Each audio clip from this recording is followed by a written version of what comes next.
So Namit మల్హోత్రాస్ Ramayana నుంచి Rama glimpse వచ్చేసింది. నాకు చాలా బాగా నచ్చింది. ఏది మాట్లాడుకున్నా మాట్లాడుకోకపోయినా గానీ ఆది పురుష్ కంటే చాలా బెటర్ ఉందని చెప్తే గ్యారంటీగా. రణబీర్ కపూర్ కూడా రాముడుగా చాలా బాగున్నాడు అనిపించింది. కాకపోతే ఈ టీజర్ లో నాకు చాలా చాలా డీటెయిల్స్ కనబడ్డాయి. సింపుల్ గా వీళ్ళు పెట్టిన షియర్ స్కేలే చాలా డీటెయిల్స్ ఇచ్చిందని చెప్తా. సో వీటన్నిటిని మాట్లాడేస్తుందాం, స్టార్ట్ చేసిందాం, వచ్చేసేయండి.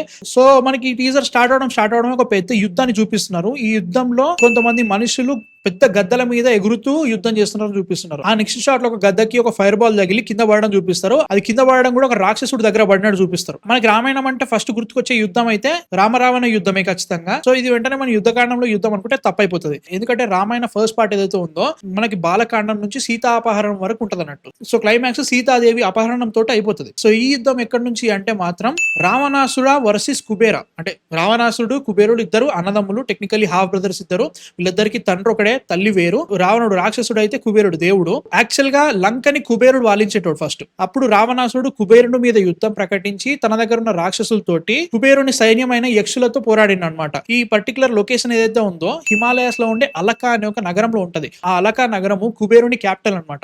సో రావణాసుడు తన రాక్షసుల్ని తీసుకెళ్లి హిమాలయాల్లోని కుబేరుని దగ్గరికి వెళ్లి యుద్ధం ప్రకటించి యుద్ధం గెలిచి లంకని మన క్లాస్ లో చూపించిన పుష్పక విమానాన్ని దక్కించుకున్నాడు అన్నట్టు. అండ్ ఈ యుద్ధం మొత్తంలో చూసుకున్నా గానీ ఎక్కడ కూడా మనకి వానరులు కనబడరు. అండ్ ఆల్సో ఆ గద్ద మీకెంచి పడ్డ యోధుడు ఎవరైతే ఉన్నారో ఆయన డ్రెస్సింగ్ స్టైల్ చూసుకున్నా గానీ కొంచెం దేవతలు అండ్ ఆల్సో కొంచెం హోలీ సెలెస్టియల్ బీయింగ్స్ లెక్కనే కనబడుతున్నారు అన్నట్టు. అండ్ నెక్స్ట్ షాట్ లో మనకి శ్రీరాముడిని ఇంట్రడ్యూస్ చేస్తున్నారు. ఆ సిల్హౌట్ షాట్ అయితే మాత్రం చాలా చాలా బాగా నచ్చిందని చెప్తా. హైలైట్ ఏంటంటే ఈ యుద్ధంలో చూపించిన ఫుటేజ్ అంతా కూడా మొత్తం సీజీ తోటే తయారు చేశారు. మనం కొంచెం కాన్సన్ట్రేట్ చేసి చూస్తే ఈ రాక్షసుడు వెనుక ఉన్న క్యారెక్టర్స్ అన్ని కూడా సీజీ జనరేటెడ్ ఆ రాక్షసుడితో సహా. ఈ షాట్ లో శ్రీరాముల వారు అయోధ్య ప్రజల మధ్యలోకి అంతపురానికి వెళ్తున్నట్టు చూపిస్తున్నారు. అండ్ శ్రీరాముడు అంటే అయోధ్య ప్రజలకి ప్రాణం కంటే ఎక్కువ. అందుకే టీజర్ మధ్యలో ఎప్పుడైతే శ్రీరాముల వారు వనవాసానికి వెళ్తా ఉంటారో అయోధ్య ప్రజలందరూ అలా నిల్చొని ఉంటారు, ఆయనతో వద్దామని ట్రై చేస్తూ ఉంటారు అంటూ. సో ఈ షాట్ లో చాలా చాలా బాగుంది అనిపించింది. ఇట్ ఫెల్ట్ లైక్ ఇది రామాయణం అని వెంటనే నాకు తగిలేసింది అనమాట.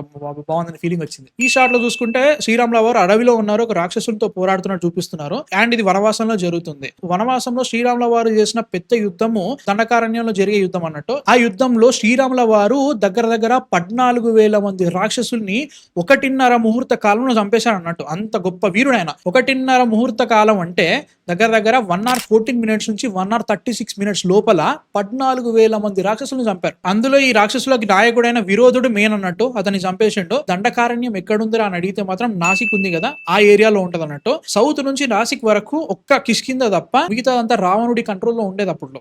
అండ్ ఈ రాక్షసులు ఎవరైతే ఉన్నారో జస్ట్ ఇది ఒకటే టైప్ ఆఫ్ రాక్షసులు ఉన్నాడు అని అనుకోవట్లేదు. సినిమాలో చాలా రకాల రాక్షసులు ఉంటారు, దీంట్లో కొంతమంది ఇలా ఉన్నారు. అండ్ ఈ దండకారణ్యం ఎపిసోడ్ ఏదైతే ఉంటుందో ముఖ్యంగా వనవాసం నుంచి సీతా అపహరణం వరకు దగ్గర 13 సంవత్సరాలు శ్రీరాముల వారు అడవుల్లోనే ఉన్నారు. ఒక దండకారణ్యమే కాకుండా చాలా మంది రాక్షసులను చంపారు, చాలా మంది ఋషులను కాపాడారు అన్నట్టు. సో ఈ పర్టికులర్ ఎపిసోడ్ ఏదైతే ఉంటుందో ఎక్కడి నుంచైనా తీసుకోవచ్చు. అండ్ ఈ షాట్ లో శ్రీరాముల వారు ఒక ధనస్సుని లేపుతున్నట్టు చూపిస్తున్నారు. ఇది యాక్చువల్ గా శివధనస్సు, సీతామాత స్వయంవరంలో లేపాల్సిన శివధనస్సు అన్నట్టు. దీంట్లో రావణాసురుడు కూడా పాల్గొన్నాడు, కాకపోతే గెలవలేకపోయాడు. సో ఈ శివధనస్సుని వంచి విరగొట్టిన వారికే సీతామాతతో పెళ్లి చేస్తారని చెప్పేసి అప్పుడు ఆ స్వయంవరం పెడతారు. దాంట్లో చాలా మంది రాజులు పాల్గొన్నారు, రావణాసురుడు ఉంటాడు దాంట్లో, అందరూ ఫెయిల్ అవుతారు. లాస్ట్ లో శ్రీరాముల వారు వచ్చేసి శివధనస్సుని ఎక్కుపెట్టి విరిచేస్తారు. సో దాని వల్ల సీతారాముల కళ్యాణం జరుగుతుంది. అండ్ ఈ స్వయంవరం అంతా కూడా మిథిలా నగరంలో జరుగుతుంది. సీతామాత వాళ్ళ నాన్నగారు జనక మహారాజు గారి కింగ్డమ్ ఇది. యాక్చువల్లీ ఇప్పుడున్న లొకేషన్ చూసుకుంటే నేపాల్ లో ఉంటది అనమాట మిథిలా నగరం. ఈ షాట్ లో చూసుకుంటే శ్రీరాముల వారు సూర్య నమస్కారం చేస్తున్నారు అనిపిస్తుంది. అండ్ ఇది చూసిన వెంటనే నాకు కొంచెం ఆదిపురుష్ కనబడుతుంది. ఇట్లాంటి సిమిలర్ షాట్ కొన్ని ఉండే, బట్ నాకైతే మాత్రం ఈ షాట్ చాలా బాగుంది అనిపించింది. లైక్ సూర్య నమస్కారం, ఆ టోటల్ వనవాసం రిటైర్ చాలా బాగా సెట్ అయింది రణబీర్ కపూర్ కి. నాకైతే చాలా బాగా నచ్చింది. ముఖ్యంగా జటాజూటం ఏదైతే పెట్టిరో ఆ జటాజూటం చాలా బాగుంది. ప్రభాస్ అసలు ఎందుకు పెట్టలేదు నాకు అర్థం కాలేదు. లిటరలీ చెప్తున్నా, విజన్ కన్విక్షన్ లేకుండా ఇష్టం వచ్చినట్టు తీస్తే ఆదిపురుష్ అవుతుంది. వీళ్ళు కొంచెం ట్రై చేశారు అనుకున్నా కానీ ఈ గ్లిమ్స్ లో చాలా మంచి మంచి ఎలిమెంట్స్ అయితే గ్యారంటీ ఉన్నాయి. అండ్ ఈ షాట్ లో చూసుకుంటే శ్రీరాముల వారు, సీతామాత అండ్ లక్ష్మణులు ముగ్గురు కలిసి వనవాసానికి వెళ్ళడానికి రెడీ అవుతున్నట్టు అనిపిస్తుంది. ముఖ్యంగా ఈ షాట్ మొత్తం చూసుకుంటే ఇది మన అంతఃపురము సభ జరుగుతుంది. సింహాసనం మీద దశరథుల వారు కూర్చున్నారు. ఆయనకి రైట్ గా అంటే మనకి లెఫ్ట్ గా ఒక ఋషి కూర్చున్నట్టు కనబడుతుంది. ఆయన వశిష్ఠ మహర్షి, ఆయన రఘుకులానికి కులగురు అన్నట్టు. ఆయన శిష్యుడే విశ్వామిత్ర మహర్షి అన్నట్టు. విశ్వామిత్ర మహర్షి దగ్గర నుంచే రామ లక్ష్మణులు విద్యా శిక్ష నేర్చుకుంటారు, చాలా అస్త్రాలు నేర్చుకుంటారు అన్నట్టు. అండ్ దశరథుని లెఫ్ట్ సైడ్ చూసుకుంటే దాంట్లో ఒకరు శ్రీరాముల వారి అమ్మగారు కౌసల్య అండ్ ఆల్సో సుమిత్రాదేవి లక్ష్మణుడి మదర్ అన్నట్టు. అండ్ ఇంకొంచెం లెఫ్ట్ లో వీళ్ళిద్దరికి గ్యాప్ మధ్యలో ఇంకొక ఆమె నిల్చొని ఉంది కదా, బ్లాక్ శారీ వేసుకుని, ఆమెనే కైకేయి. ఆమె అలిగి నాకు వరాలు కావాలని చెప్పేసి దశరథుని దగ్గర మాట తీసుకొని శ్రీరాముని 14 ఏళ్ళు వనవాసానికి పంపిస్తుంది. అండ్ ఆల్సో భరతుణ్ణి పట్టాభిషక్తుని చేయాలని చెప్పేసి కోరుతానట్టు. అండ్ ఆయన ఆల్రెడీ మాటిచ్చాడు కాబట్టి ఆయన ఏం చేయలేక మంచన పడతాడు. శ్రీరాముల వారికి ఇదే ఆజ్ఞ కైకేయి మాత ఇస్తుంది. సో వెంటనే ఆయన ఎలాంటి హెసిటేషన్ లేకుండా ఒప్పేసుకుంటాడు. అండ్ ఇదే షాట్ లో మనకి చాలా మంది మంత్రులు కనబడతారు. ముఖ్యంగా దీంట్లో చీఫ్ మినిస్టర్, ప్రైమ్ మినిస్టర్ ఎవరైతే ఉంటారో ఆయన సుమంత్రుడు అన్నట్టు. అండ్ ఈ షాట్ లో చూసుకుంటే సీతారామ లక్ష్మణులు వనవాసానికి వెళ్ళడానికి బయలుదేరుతుంటే అంతఃపురం ముందు అందరూ కూడా జనాలు నిల్చొని ఉన్నారు. వీళ్ళందరూ శ్రీరాముల వారితో మేము కూడా వస్తాం మీతో అని చెప్పేసి ఏడుస్తూ ఆర్తనాదాలు పెడుతూ ఆయన వెంట వస్తూ ఉంటారు అనమాట.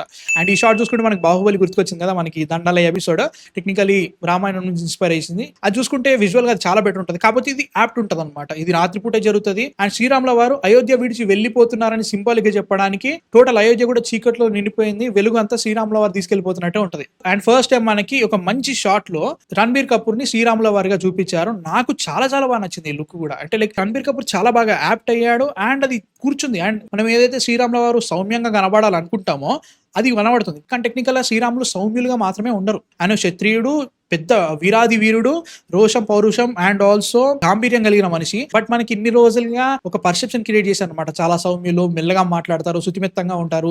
మర్యాద పురుషోత్తముడికి సాఫ్ట్ పర్సన్ కి చాలా తేడా ఉంటది. సో దాన్ని వీళ్ళు బ్యాలెన్స్ చేస్తే బాగుంటుంది నా ఫీలింగ్.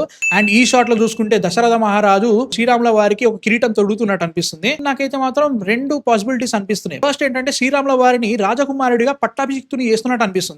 లేదంటే ఇది ఒక డ్రీమ్ సీక్వెన్స్ అయి ఉంటుంది. పెళ్లి అయిన కొన్ని రోజుల తర్వాత దశరథ మహారాజు శ్రీరాముల వారిని అయోధ్య మహారాజుగా పట్టాభిషిక్తుని చేస్తా అని చెప్పేసి అనౌన్స్మెంట్ ఇచ్చిండు. నాకు అనిపించింది ఏంటంటే ఇది నేను ఆల్రెడీ చేసేసాను, ఎంతో ఆనందంగా ఉన్నానని చెప్పేసి దశరథ మహారాజు కలగంటున్నట్టు నాకు అయితే అనిపిస్తుంది. సో ఈ రెండిట్లలో ఏదైనా కావచ్చు, రెండు బాగానే ఉన్నాయి ఫీలింగ్.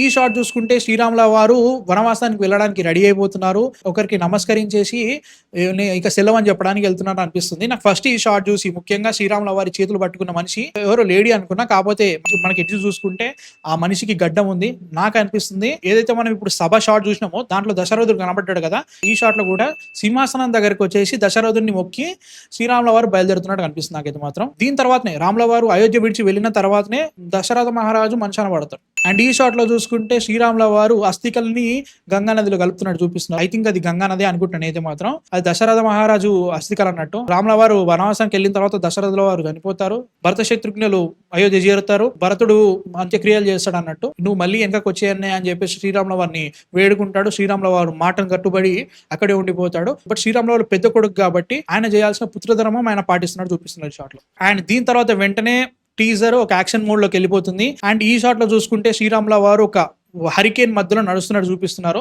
ఈ షాట్ చూసినట్టు కొంచెం డౌట్ కొట్టింది నాకు, ఎందుకంటే లైక్ ఆ కాస్ట్యూమ్ అంతా కూడా కొంచెం ఆదిపురుషం కొట్టింది. బట్ స్టిల్ అది మంచిగా అనిపించింది. అండ్ ఈ షాట్ లో చూసుకుంటే శ్రీరాముల వారి వెనుక ఒక పెద్ద రాక్షసుడు ఆ రాక్షసి వెంట పడుతున్నట్టు అనిపిస్తుంది. మనం కొంచెం కాన్సన్ట్రేట్ చేసి చూస్తే ఆ రాక్షసి ఎవరు? తాటక. మనకి విశ్వామిత్ర మహర్షితో ట్రైనింగ్కి వెళ్ళడానికి ఏదైతే ఎపిసోడ్ ఉంటుందో దాంట్లో శ్రీరాముల వారు లక్ష్మణులు వెళ్తారు. అక్కడ ఋషులందరూ యజ్ఞం చేస్తుంటే తాటక అండ్ ఆల్సో ఆమె కొడుకులు మారీచుడు, సుబాహు వీళ్ళిద్దరితో కలిసి తాటక ఆ యజ్ఞాన్ని భంగం చేద్దామని ట్రై చేస్తూ ఉంటది. ఆ యజ్ఞాన్ని భంగం చేయకుండా కాపాడడానికి రక్షగా శ్రీరాముని లక్ష్మణుని పెడతారు అక్కడ. సో ఏదైతే ఈ యుద్ధం జరుగుతుందో దీంట్లో తాటకని అండ్ ఆల్సో సుబాహుని శ్రీరాముల వారు చంపేస్తారు. మళ్ళీ మారీచుడు ఎప్పుడు వస్తాడు? బంగారు లేడిగా మనకి రావణాసుడితో లింకుతో వస్తాడు అనమాట అక్కడ. అండ్ ఈ షాట్ లో చూసుకుంటే మాత్రం నాకు చాలా చాలా బాగుంది అనిపించింది. ముఖ్యంగా ఆ రాక్షసి గెటప్ ఏదైతే ఉందో అదొకటి, బ్యాక్గ్రౌండ్ లో ఆ చెట్లు అదంతా కూడా సూపర్ ఉంది అనిపిస్తుంది. I really can't wait. చాలా చాలా బాగుంది అనిపించింది నాకైతే మాత్రం. అండ్ ఈ షాట్ లో చూసుకుంటే శ్రీరాముల వారు ఒక గొడ్డలిని వీల్ చేస్తున్నట్టు అనిపిస్తుంది అనమాట. ఒక గొడ్డలి ఆయన దిక్కు విసిరారు, ఆయన పట్టుకొని దాన్ని అవలీలగా తిప్పుతూ ఈజీగా కంట్రోల్ చేశారని చూపిస్తున్నారు. ఒక్కసారి మనం కాన్సన్ట్రేట్ చేసి చూస్తే ఆ గొడ్డలి ఆల్మోస్ట్ శ్రీరాముల వారి హైట్ ఉంది. సో ఆ గొడ్డలి ఎవరిది? పరశురాముల వారిది. ఇంకెవరిది అంటే టెక్నికల్లీ శివధనస్సు విరిచారని చెప్పేసి కోపంతో పరశురాముల వారు ఎవరు అంత గొప్పనైనా శివధనస్సుని విరిచారని చెప్పేసి శ్రీరాముల వారిని చంపడానికి వస్తారు. యాక్చువల్లీ నువ్వు శివధనస్సుని విరిచావు కదా, నీ చేతనైతే నా దగ్గర ఉన్న ధనస్సుని ఎక్కుపెట్టి చూపెట్టు అని శ్రీరాముల వారికి ఛాలెంజ్ చేస్తారు. శ్రీరాముల వారు చాలా అవలీలగా దాన్ని ఎక్కువ పెట్టగలుగుతారు. దాన్ని చూసి శ్రీరాముల వారు తన సుపీరియర్ అవతారు మనిషి రూపంలో వచ్చిన తదుపరి విష్ణు అవతారం అని చెప్పేసి పరశురాముల వారికి అర్థమయ్యి ఆయన తన శస్త్రాలని అస్త్రాలను అన్నింటినీ ఛేదించి మహేంద్రగిరి పర్వతం మీదకి తపస్సుకి వెళ్ళిపోతారు అన్నట్టు. సో ఈ గొడ్డల్ని చూస్తుంటే మాత్రం నాకు పరశురాముని గొడ్డలే అనిపిస్తుంది. కాకపోతే ఆ గొడ్డలి డిజైన్ చూసుకుంటే మన బోయపాటి సింగర్ ఇంకా బెటర్ గొడ్డలి డిజైన్ చేస్తారన్న ఫీలింగ్. మీకు ఏమనిపిస్తుంది చెప్పండి చిన్న కామెడీ. సో ఈ షాట్ లో చూసుకుంటే శ్రీరాముల వారు బంగారు లేడీని చంపడానికి బాణం ఎక్కువ పెడుతున్నారు చూపిస్తున్నారు. బంగారు లేడీ సీజీ కూడా చాలా ఇంట్రెస్టింగ్ కనబడుతుంది. మంచిగా అనిపిస్తుంది సీరియస్లీ. లైక్ బాగా జబక్ జబక్ అంటుంది. కొంచెం సీజీలే కనిపిస్తుంది, బట్ స్టిల్ బాగుంది అనిపించింది నాకైతే మాత్రం. అండ్ ఈ స్టార్ట్ లో చూసుకుంటే శ్రీరాముల వారు ఏదో ప్రతిజ్ఞ చేస్తున్నట్టు అనిపిస్తుంది. కత్తిని ఆకాశం వైపు చూపిస్తూ ఒక పెద్ద ఏదో మాట ఇస్తున్నట్టు అనిపిస్తుంది. అండ్ ఈ షాట్ లో శ్రీరాముల వారి పక్కకి లెఫ్ట్ సైడ్ ఒక మంట ఉందన్నమాట. నాకేమనిపిస్తుంది అంటే ఆ షాట్ సీతాపహరణ జరిగిన తర్వాత జటాయు ఏదైతే ఉంటుందో మన గద్ద రావణాసురుడితో యుద్ధం చేస్తానట్టు. రావణాసురుడు జటాయు 2 రెక్కల్ని తెగ్గొట్టేసి నేలగూలుస్తాడు. సో శ్రీరాముల వారు జటాయుని కలిసిన తర్వాత జటాయు సీతమ్మని రావణాసురుడు ఎత్తుకెళ్ళిపోయాడని చెప్పేసి జటాయు చెప్తుంది.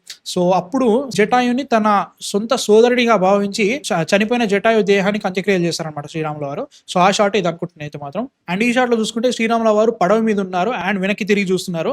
నాకు అనిపిస్తుంది ఏంటంటే ఎగ్జాక్ట్లీ ఈ మూమెంట్ లో ఎప్పుడైతే శ్రీరాముల వారు వెనక్కి తిరిగి చూస్తున్నారో, అయోధ్య వైపు చూస్తున్నారో, ఆ ఎగ్జాక్ట్ మూమెంట్ లో దశరథుల వారు చనిపోయారు. సో దశరథుల వారు చనిపోయారని చెప్పేసి ఆయన మనసులో ఏదో బాధ అనిపించేసింది, వెంటనే తిరిగి చూస్తున్నారు అన్నట్టు. అండ్ మనం చూసుకుంటే వెనక సాయపల్లవి సీత అండ్ ఆల్సో లక్ష్మణుడు కనబడుతున్నాడు.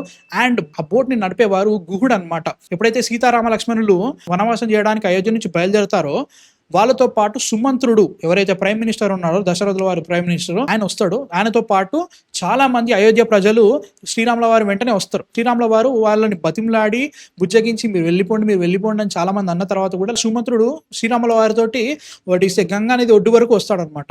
అక్కడ నుంచి గుహుడు గంగా నది దాటిచ్చేసి దండకారణ్యం వరకు వాళ్ళకి తోడుగా వస్తాడు. సుమంత్రుడు యాక్చువల్లీ నేను మొత్తానికి మీతో వనవాసంకి వస్తా అని చెప్పిన తర్వాత కూడా శ్రీరాముల వారు ఒప్పుకోక ఆయన వెనక్కి పంపించేస్తారు అన్నట్టు. అండ్ ఈ షాట్ లో మనకి రావణాసురుడు కనబడుతున్నాడు. టోటల్ గోల్డ్ ఎటైర్ తోటి తన పుష్పక విమానంలో వెళ్తున్నాడు కనబడుతుంది. యాక్చువల్లీ ఆయన పుష్పక విమానం ఎక్కుతున్నాడు. ఫస్ట్ చూసుకుంటే మనకి ఇక్కడ ఫస్ట్ బిల్డింగ్ ఉంది. ఆ బిల్డింగ్ నుంచి పుష్పక విమానం లోపలికి ఎక్కుతున్నాడు.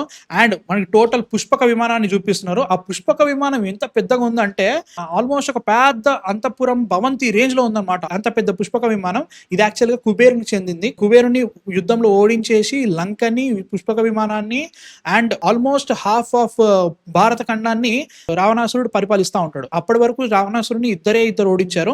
దట్ ఈస్ కార్తవీర్యార్జునుడు అండ్ ఆల్సో వాలి. సుగ్రీవుడు వాళ్ళ అన్న ఉంటాడు కదా, ట్విన్ బ్రదర్ వాలికి ఒక ఇంట్రెస్టింగ్ వరం ఉంటుంది అనమాట. తనతో ఎవరు కొట్లాట కొద్దాం అనుకున్నా గానీ తన అపోనెంట్ దగ్గర ఉన్న సగం స్ట్రెంత్ వాలికి వచ్చేస్తుంది. సో ఈజీ గెలిచేస్తారు అన్నట్టు. అట్లాంటి వరంతో రావణాసురుని ఓడించి కిష్కిందని అతనే పరిపాలిస్తూ ఉన్నాడు అనమాట. కిష్కింద కాకుండా టోటల్ సౌత్ ఆఫ్ ఇండియా రావణాసుడి చేతిలోనే ఉండేది. నాకైతే మాత్రం ఈ టీజర్ చాలా బాగా నచ్చింది. చాలా మందికి కంపారిజన్ గేమ్ వచ్చేసింది, వారణాసి బాగుందా, ఇది బాగుందా, ఆదిపురుష్ ఏంది అని చెప్పేసి. నాకైతే ఫస్ట్ చెప్పేసిన వారణాసిలో ఉన్న ఎలిమెంట్ చాలా బాగుంటుంది. నేను చాలా తక్కువ ఎక్స్పెక్టేషన్స్ పెట్టుకున్నాను. ముఖ్యంగా ఆదిపురుష్ లాంటి సినిమా వచ్చిన తర్వాత ఏం తీస్తారులే అనుకున్నాను. అండ్ ఆల్సో రామాయణాన్ని మనం చిన్నప్పటి నుంచి ఏదో రకంగా వింటున్నాం, చూస్తున్నాం, తెలుసుకుంటూనే ఉన్నాం అనమాట. సో దీన్ని వీళ్ళు ఎంతవరకు కరెక్ట్ గా చూపెట్టగలుగుతారు, ఎంతవరకు ఆథెంటిక్ గా చూపెట్టగలుగుతారు, ఎంత బాగా చూపెట్టగలుగుతారు అనేది క్వశ్చన్.